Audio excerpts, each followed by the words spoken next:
नमस्कार दोस्तों, आप देख रहे यूपी समाचार। आइए जानते हैं उत्तर प्रदेश की बड़ी खबरें।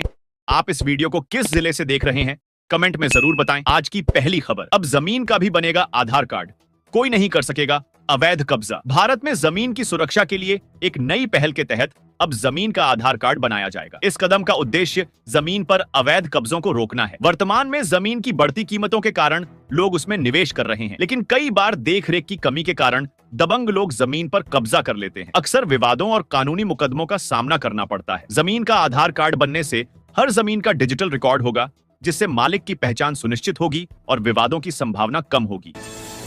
जल जीवन मिशन पर मंडराया बजट का संकट। जल जीवन मिशन, जिसका उद्देश्य हर घर को नल से जल उपलब्ध कराना है, बजट संकट से जूझ रहा है। 1,41,348 घरों तक पानी के कनेक्शन पहुंच चुके हैं, लेकिन अब भी 40,287 घर बाकी हैं। 10,000 से अधिक पेयजल योजनाओं पर काम चल रहा है, जिनमें से कई पूरी नहीं हो पाई हैं। ठेकेदारों ने बकाया भुगतान के अभाव में काम रोक दिया है। राज्य सरकार ने केंद्र से बजट की मांग की है, लेकिन मंजूरी नहीं मिलने से काम में बाधा आ रही है। अगर यह समस्या जल्द हल नहीं हुई तो मिशन के लक्ष्यों को पूरा करना मुश्किल होगा।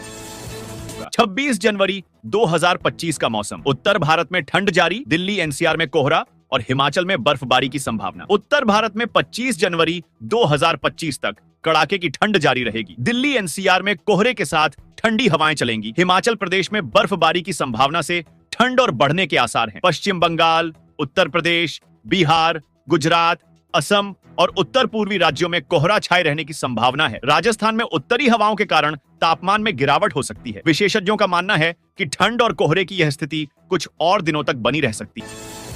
यूपी भाजपा के नए अध्यक्ष की ताजपोशी टली। दिल्ली चुनाव के चलते फैसले में देरी। उत्तर प्रदेश भाजपा के नए प्रदेश अध्यक्ष के चुनाव में देरी हो गई है। जनवरी के अंत तक ताजपोशी की उम्मीद थी, लेकिन दिल्ली विधानसभा चुनावों ने इस प्रक्रिया को रोक दिया। अब अध्यक्ष की घोषणा फरवरी में होने की संभावना है। जिला अध्यक्ष चुनाव प्रक्रिया भी अंतिम चरण में है, लेकिन सांसद विधायकों की सिफारिशों और आंतरिक चर्चाओं के चलते इसमें भी देरी हो रही है। केंद्रीय चुनाव अधिकारी पीयूष गोयल का लखनऊ दौरा भी स्थगित हो गया। भाजपा में संगठन चुनाव को लेकर इन दिनों पर्व जैसा माहौल है। सीएम योगी ने कपड़े पहन संगम में लगाई डुबकी। महाकुंभ के पवित्र पर्व में उत्तर प्रदेश के मुख्यमंत्री योगी आदित्यनाथ ने अपने मंत्रिमंडल के साथ संगम में स्नान किया। उन्होंने भगवा वस्त्र धारण कर स्नान किया, जो शास्त्रों के नियमों का पालन करने का प्रतीक है। महाकुंभ में लाखों श्रद्धालु आस्था की डुबकी लगाने देश विदेश से आते हैं। इस परंपरा में प्रधानमंत्री नरेंद्र मोदी भी शामिल होते हैं। शास्त्रों के अनुसार इस तरह स्नान करने से धार्मिक मान्यताओं के अनुरूप पुण्य की प्राप्ति होती है।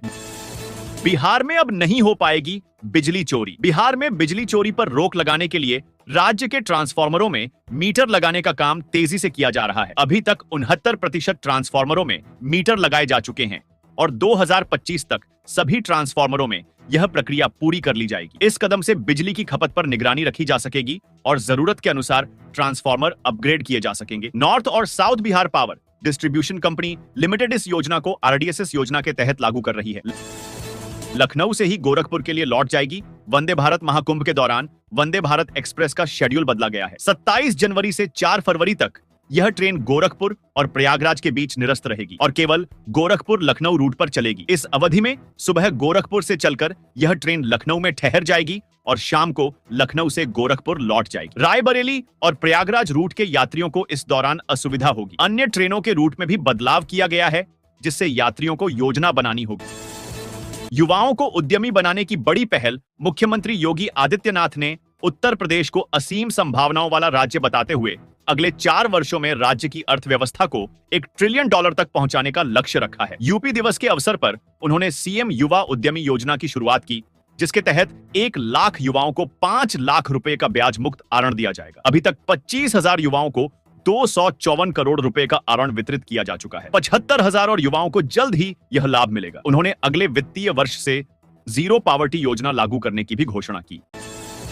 सीएम योगी पर उपराष्ट्रपति का बयान। उपराष्ट्रपति जगदीप धनखड़ ने योगी आदित्यनाथ की सरकार की प्रशंसा करते हुए कहा कि उनकी सरकार ने यूपी में कानून व्यवस्था में उल्लेखनीय सुधार किया है। हालांकि उन्होंने मजाक में कहा कि सीएम योगी एक मामले में कटघरे में हैं, क्योंकि उन्होंने अपराध पर सख्त कार्रवाई कर राज्य की स्थिति में 180 डिग्री का परिवर्तन किया है। यूपी की पहचान अब विकास की रफ्तार से होने लगी है। धनखड़ ने सीएम युवा पोर्टल का भी शुभारंभ किया और यूपी के विकास को देश के लिए सबसे महत्वपूर्ण बताया।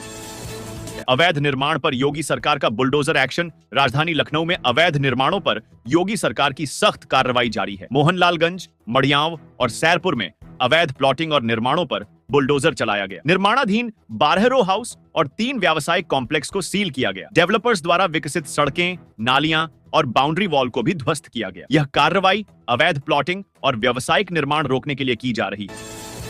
यूपी में ट्रैक्टर ट्रॉली पर नया नियम। सड़क दुर्घटनाओं को रोकने के लिए उत्तर प्रदेश सरकार ने ट्रैक्टर ट्रॉली के लिए नए नियम जारी किए हैं। अब ट्रॉली का पंजीकरण अनिवार्य कर दिया गया है और हाई सिक्योरिटी नंबर प्लेट लगाना जरूरी होगा। ट्रॉली निर्माण में सड़क सुरक्षा मानकों का पालन करना होगा और निर्माताओं को परिवहन विभाग से प्रमाणित कोड प्राप्त करना होगा। यह कदम सड़क सुरक्षा को प्राथमिकता देने के उद्देश्य से उठाया गया है।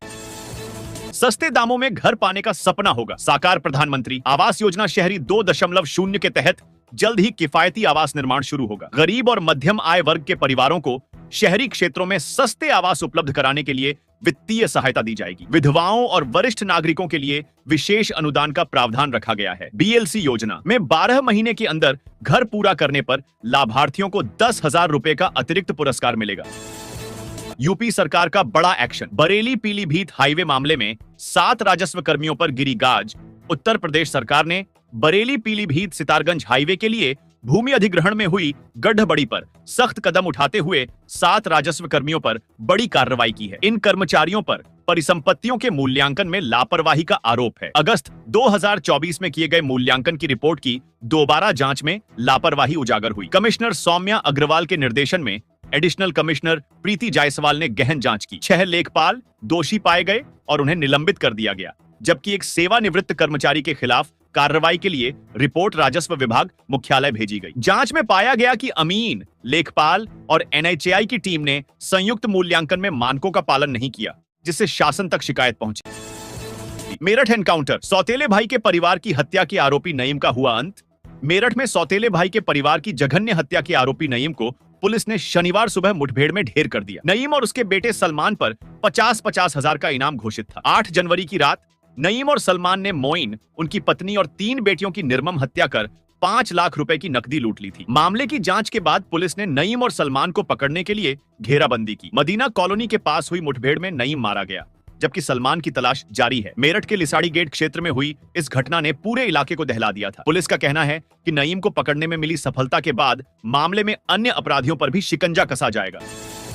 यूपी में महिला परिचालकों के लिए बड़ा अवसर। परिवहन निगम करेगा। 5,000 परिवहन निगम ने महिलाओं के लिए 5,000 संविदा परिचालकों की भर्ती की घोषणा की है। महिलाओं को उनके गृह जिले में तैनाती दी जाएगी। भर्ती के लिए आवश्यक शैक्षिक योग्यता में इंटरमीडिएट के साथ CCC सर्टिफिकेट, NCCB प्रमाण पत्र, NSS या भारत स्काउट एवं गाइड संस्था के राज्य राष्ट्रपति पुरस्कार प्रमाण पत्र शामिल हैं। महिला अभ्यर्थियों को मेरिट के आधार पर चयनित किया जाएगा। परिवहन मंत्री दयाशंकर सिंह ने कहा कि चयनित महिलाओं को संविदा चालकों के समान वेतन दिया जाएगा। इस कदम से महिलाओं को रोजगार के बेहतर अवसर मिलने के साथ ही परिवहन सेवा में महिलाओं की भागीदारी बढ़ेगी। मिल्कीपुर उपचुनाव। बीजेपी और सपा की ताकत की परीक्षा। 5 फरवरी को मिल्कीपुर विधानसभा सीट के उपचुनाव के लिए बीजेपी और सपा ने अपनी पूरी ताकत झोंक दी है। मुख्यमंत्री योगी आदित्यनाथ चुनावी मोड़ में हैं और उन्होंने दिल्ली में जनसभा कर आम आदमी पार्टी को आड़े हाथ लिया। चुनाव के लिए दोनों पार्टियों ने अपनी रणनीति को तेज कर दिया है। किसानों के लिए खुशखबरी। PM किसान योजना का बढ़ेगा पैसा। केंद्रीय बजट 2025 से किसानों को PM किसान सम्मान निधि के तहत मिलने वाली 6,000 रुपए की आर्थिक मदद बढ़ने की उम्मीद है। विशेषज्ञों का कहना है कि महंगाई ने खेती पर असर डाला है और 6,000 रुपए पर्याप्त नहीं है। अगर यह राशि 10,000 रुपए होती है तो ग्रामीण अर्थव्यवस्था को मजबूती मिलेगी। 1 फरवरी को वित्त मंत्री निर्मला सीतारमण के बजट भाषण पर सभी की नजरें टिकी हैं।